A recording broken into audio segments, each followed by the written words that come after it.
India आघाडीची बैठक ही उद्या दिल्लीत 3 वाजता हॉटेल अशोकामध्ये होते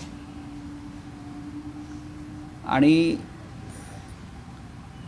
इंडिया आघाडीतले सगळे जे घटक पक्ष आहेत त्या सगळ्यांना निमंत्रण काँग्रेसचे अध्यक्ष मल्लिकार्जुन खरगे यांच्याकडून गेलेलं आहे आणि जवळजवळ माझ्या माहितीप्रमाणे माझा जो संपर्क आहे या सगळ्याचा त्यानुसार नितीश कुमारांपासून माननीय उद्धव ठाकरे असतील, माननीय शरद पवार असतील, इतर सगळे प्रमुख नेते या बैठकीला उपस्थित राहत आहेत. आपण जे म्हणताय की आपचे नेते आणि मुख्यमंत्री दिल्लीचे केजरीवाल त्यांचा एक पूर्वनियोजित कार्यक्रम आहे, पण माझ्या माहितीप्रमाणे ते उद्याची बैठक आटपून त्या कार्यक्रमासाठी बाहेर रवाना होतील अशी माझी पक्की माहिती आहे. त्यांचा आमचा संवाद आहे. माननीय उद्धव ठाकरे आज संध्याकाळी इथे येतील दिल्लीत त्यांचा मुक्काम आहे. उद्या दिल्लीत त्यांच्या काही महत्त्वाच्या गाठीभेटी आहेत. त्याच्यामध्ये अरविंद केजरीवाल यांचीसुद्धा त्यांची उद्या भेट आहे. उद्या बैठकीच्या आधी म्हणजे उद्या केजरीवाल दिल्लीमध्ये आहेत. जर शिवसेना पक्षप्रमुख उद्धव ठाकरे आणि श्री केजरीवाल हे भेटणार असतील उद्या, त्यांचं भेट निश्चित झाले असेल तर उद्या केजरीवाल दिल्लीमध्ये आहेत. हेमंत सोरेन म्हणजे झारखंड विधानसभेचं अधिवेशन सुरू आहे, त्याच्यामुळे ते त्यातूनही वेळ काढून बैठकीला येण्यासंदर्भात त्यांनी सहमती दर्शवलेली आहे आणि जर त्यांना येता आलं नाही तर त्या बैठकीला ते झूमद्वारे उपस्थित राहतील, व्हिडिओ कॉन्फरन्सिंग, पण ते बैठकीला उपस्थित आहेत. जवळजवळ सगळ्यात प्रमुख पक्षांना इंडिया आघाडीचं महत्त्व माहिती आहे या बैठकीचं. त्याच्यामुळे सगळे प्रमुख पक्ष, सगळे प्रमुख नेते उद्याच्या बैठकीत सहभागी होतील. 2024च्या दृष्टीनं उद्याची बैठक महत्त्वाची आणि निर्णायक ठरेल. बैठकीत अनेक महत्त्वाच्या विषयांवर चर्चा होईल. नुसती चर्चा होणार नाही तर निर्णय घेतले जातील अशी अपेक्षा आहे. त्या संदर्भात एकमेकांशी चर्चा आणि संवाद सुरू आहे. आता असं आहे की काही गोष्टी अशा असतात त्या फक्त बैठकीतच त्याच्यावर चर्चा होईल, त्याच्यावर बोललं जाईल. अजेंडा तर आहेच आपल्या समोर सगळ्यांच्या. लोकशाहीचं रक्षण करणं हा मुख्य अजेंडा आहे. अनेक राज्यामध्ये प्रादेशिक पक्ष आहे, राष्ट्रीय काँग्रेस पक्ष यांच्यामधलं समन्वय आणि जागा वाटप या संदर्भात चर्चा होऊ शकते. अनेक राज्यात तो प्रश्न नाही आहे, पण काही राज्याचा प्रश्न निर्माण होऊ शकतो. त्या संदर्भात सुद्धा चर्चा होईल. आज राज्य इथे संभाजीराजांनी बैठक बोलली मराठा आरक्षणाच्या संदर्भात, तुम्ही जाणार आहात का? त्यांचं आज जी बैठक बोलले त्यांचा मला दूरध्वनी होता, त्यांची माझी चर्चा झालेली आहे. पण आता मी पाहतो, कारण आज इथे उद्धव ठाकरे यांचं आगमन होत आहे संध्याकाळच्या वेळेला, तर त्यांचं स्वागत करणं विमानतळावर, त्यांना इथे घेऊन येणं, त्यानंतरच्या इथे काही बैठका आहेत. पण संभाजीराजे यांनी बोलवलेल्या या महत्त्वाच्या बैठकीसंदर्भात आमची भूमिका सकारात्मक आहे. या महाराष्ट्रात हा जो एक प्रश्न निर्माण झालेला आहे त्यात संभाजीराजे असतील, मनोज जरांगे पाटील असतील, सरकारकडून काही लोक असतील, इतर काही प्रमुख नेते असतील, प्रत्येकजण आपापल्या पद्धतीनं तोडगा काढण्याचा प्रयत्न करत आहेत. त्यात संभाजीराजेसुद्धा आहेत.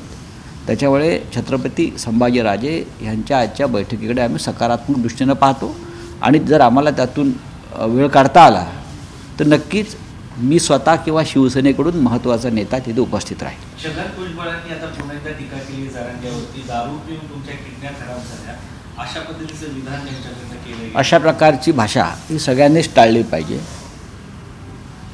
याचं कारण असं आहे की महाराष्ट्राची सामाजिक परिस्थिती सध्या अस्वस्थ आणि अस्थिर आहे. अशा प्रकारचे चिखलफेक करून कोणत्याही समाजाचं भलं होणार नाही. छगन भुजबळ हे सन्माननीय नेते आहेत. एका समाजाचं नेतृत्व अनेक वर्ष करतायत. मनोज जरांगे पाटील एका मोठ्या समाजासाठी संघर्ष करतायत. हे दोन्ही समाज महाराष्ट्राचे प्रमुख घटक आहेत. मराठा तेतुका मिळवावा, महाराष्ट्र धर्म वाढवावा असे मानणारी शिवसेना आहे. बाळासाहेब ठाकरेंची भूमिका ही राजकारणात जातपात राहू नये या प्रकारची असल्यामुळे आम्ही सगळ्यांनी एकत्र राहून पण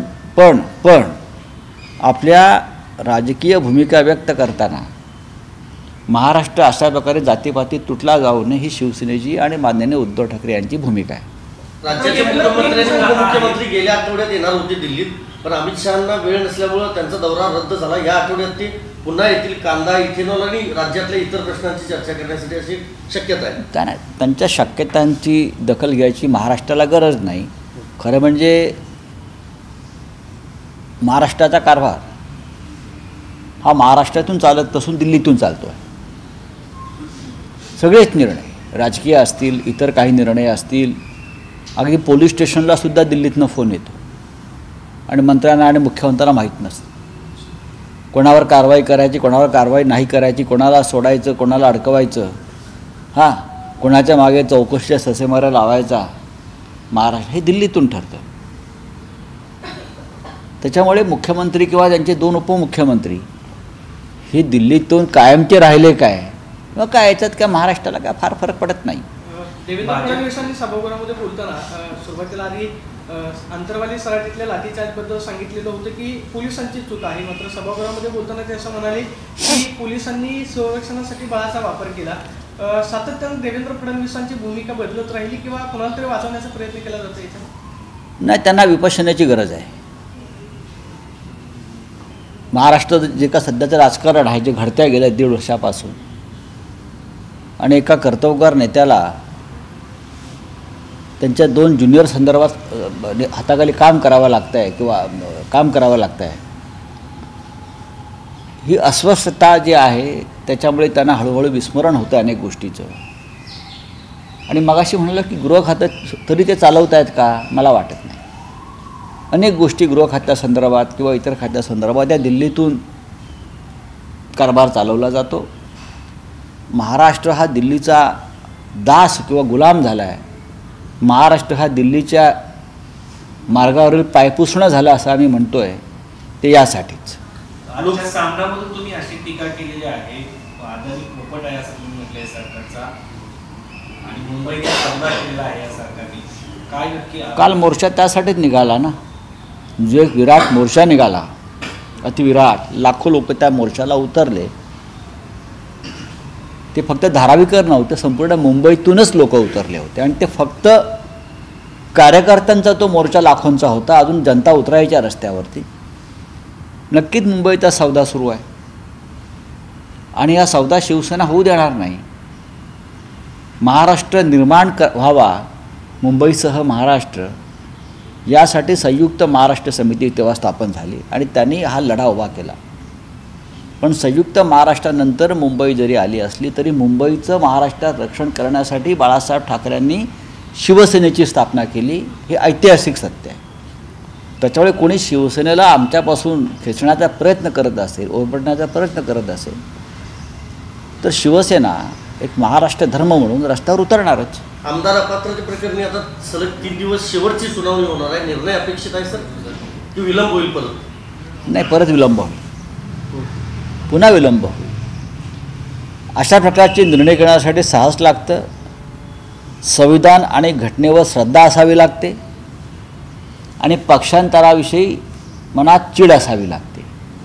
अशा प्रकारची कोणती चीड, संताप ही ज्यांना आम्ही ट्रायब्युनल म्हणतो, जे बसले आहेत खुर्चीवर ट्रायब्युनल म्हणून विधानसभेचे अध्यक्ष, त्यांच्याकडे मला दिसत नाही. राज ठाकरे लोकसभेची तयारी करतात. आज 22 लोकसभा मतदारसंघाचा आढावा घेतात. एक बैठक होती मुंबईत. बरोबर आहे, भारतीय जनता पक्षाला मदत होणं गरजेचं आहे. मग MIM असेल, मी त्यांच्याविषयी म्हणत नाही, MIM असेल किंवा अन्य काही पक्ष असतील, काही आघाड्या असतील, त्यांचा हा वर्षानुवर्षाचा राष्ट्रीय कार्यक्रम आहे. गेल्या 10 वर्षातला हुकुमशाही विरुद्ध बोलायचं, शिव्या घालायच्या सरकारला केंद्रातल्या, आणि ही वेळ आली काही करण्याची, लढण्याची, की वेगळी भूमिका घ्यायची. असं या देशामध्ये आणि आपल्या राज्यामध्ये अनेक संघटना आणि पक्ष अशा प्रकारच्या भूमिका घेतात. खरं म्हणजे ही वेळ अशी आहे देश वाचवण्याची, लोकशाही वाचवण्याची. अशा वेळेला सगळे मतभेद विसरून आपण सगळ्यांनी एकत्र यावं आणि लोकशाहीचं रक्षण करावं अशी भूमिका घ्यायला पाहिजे. या मताचे आम्ही आहोत. भारतीय जनता पक्ष आज जो उभा आहे, जे का सरकार आहेत त्यांची फोडाझोडावर राज्य करा या पद्धतीची आहे. आणि निदान महाराष्ट्रातल्या नेत्यांनी तरी शहाणपणानं वागावं अशी आमची भूमिका आहे. म्हणजे मनसे जर इंडिया आघाडीमध्ये आली किंवा तशी त्यांनी तयारी दाखवली तर तुमचं तयारी असेल किंवा स्वागत कराल?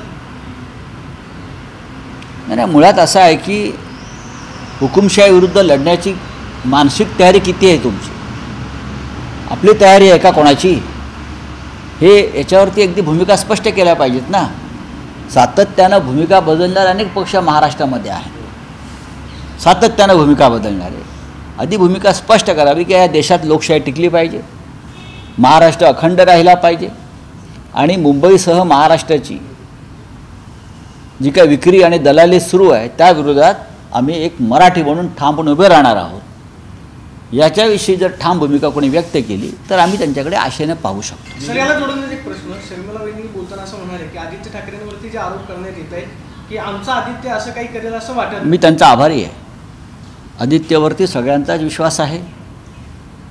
भारतीय जनता पक्षानं आमच्यावरती आणि आमच्या आदित्यवर किती असे आरोप केले तरी सुद्धा अशा प्रकारच्या घाणेरड्या आरोपांना वरती कोणी विश्वास ठेवणार नाही. मी सौ शर्मिला ठाकरे यांचा आभारी आहे. विधिमंडळ पक्षाच्या ज्या समित्या असतात 25 समित्यांचं काम जवळजवळ 6 वर्षापासून ठप्प पडले. सरकारवरती नियंत्रण ठेवणं, सरकारने केलेल्या कामाचं मुळातच ह्या सरकारचं संसदीय लोकशाहीवरती विश्वासच नाही. मग विधिमंडळ असतील किंवा लोकसभा राज्यसभा असतील, कोणत्याही प्रकारचं कामकाज होऊ द्यायचं नाही. आणि सरकारला प्रश्न विचारणाऱ्या कोणत्याही संविधानिक संस्था आहेत बरं का, त्यांना ताकद द्यायची नाही, त्या मोडून काढायच्या. एक प्रकारे या देशातली लोकशाही मोडून काढण्याचा हा प्रकार आहे. चलिए आप बताइए क्या है. सर हिंदी में कर लेते हैं. हाँ बोलिए बोलिए बोलिए ना. हिंदी में अभी और किसका है. नहीं सर. देश विदेशातील प्रत्येक घडामोडींचे लाईव्ह अपडेट मिळवण्यासाठी आता साम टीव्हीच्या सर्व सोशल मीडिया प्लॅटफॉर्मला लाईक, फॉलो आणि सबस्क्राईब करा. तसंच सर्व नोटिफिकेशनसाठी बेल आयकॉन प्रेस करायला विसरू नका.